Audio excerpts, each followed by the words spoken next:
আসসালামাইকুম। আমার সাথে আমার দেওর আজ 15 বছর ধরে এই সম্পর্ক। আমার দেওরের নাম ইব্রাহিম। ওর সাথে আমার এই 15 বছরের সম্পর্ক। আমি বাবার বাড়ি চলে গেছিলাম, তখনও আমি স্বামীর ভাত খাবো লাই কইছিলাম, তখনও ফোন দিলি আসলো, বললো যে ভাত খাওয়ার দরকার নাই, আমি হচ্ছে গা তোমাকে বিয়ে করব, তুমি বাড়ি চলে আইসো। ওর কথার উপর মেসেজ করে আমি বাড়ি চলে আসলাম।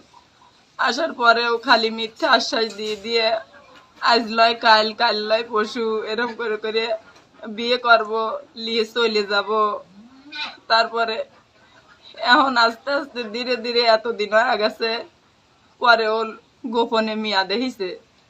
মিয়া দেখে ওর বিয়ে মিয়ে সব ঠিক হয়ে গেছে। তারপরে আবার ফের যেদিন বিয়ে মিটিছে, মিটার পরে রেজিস্ট্রি করবে যাবি, তারপর 5 দিন ধরে আমি ওর হাতে ধরেছি, পায়ে ধরেছি, কুর পারিছি, কইছি যে তুমি আমার জীবনটা নষ্ট করে দিও না, তুমি আমাকে এরম কয়া কয়া ধোকা দিয়ে এরম কাম করতেছে, তাহলে আমার কি হবে এখন। সাজাদপুর মসজিদে যা কোরআন শরীফ মাথায় নিয়ে শপথ করছে যে 2-4 দিনের ভিতরেই তোমাকে আমি নিয়ে চলে যাব। আমি পায়ে ধরে চিকুর পারিছি যে তুমি বিয়ে করবে যাচ্ছ, মনে হয় আমাকে এত বড় শাস্তি তুমি দিও না। আমি বহুবার বারণ করেছি, ও তারপরেও কয় কি জন্ম নিবন্ধন কাগজ তুলবে যাচ্ছি। ও কোরআন শরীফ মাথায় করে আমাকে কয় তুমি 1 ঘন্টার ভিতরে কাপড় চুপড় সব গুছা রেডি করো, আমি 1 ঘন্টার ভিতরে তোমাকে নিয়ে চলে যাব।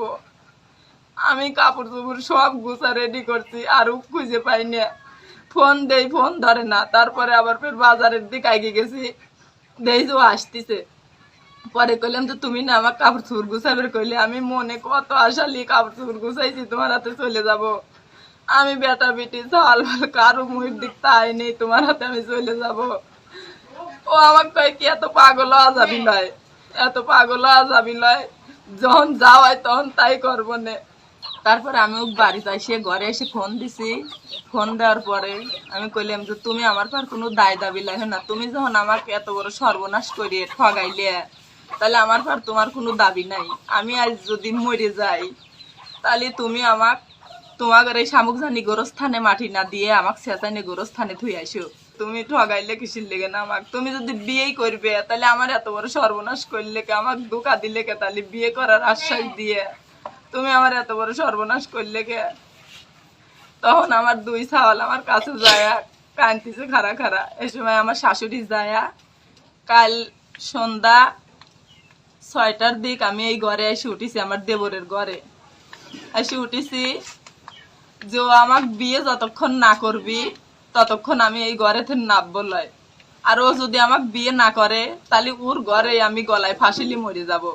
এই জন্য আমি আইনের আশ্রয় চাচ্ছি। আপনারা আইনের দিক থেন আমি সুবিচার দেন।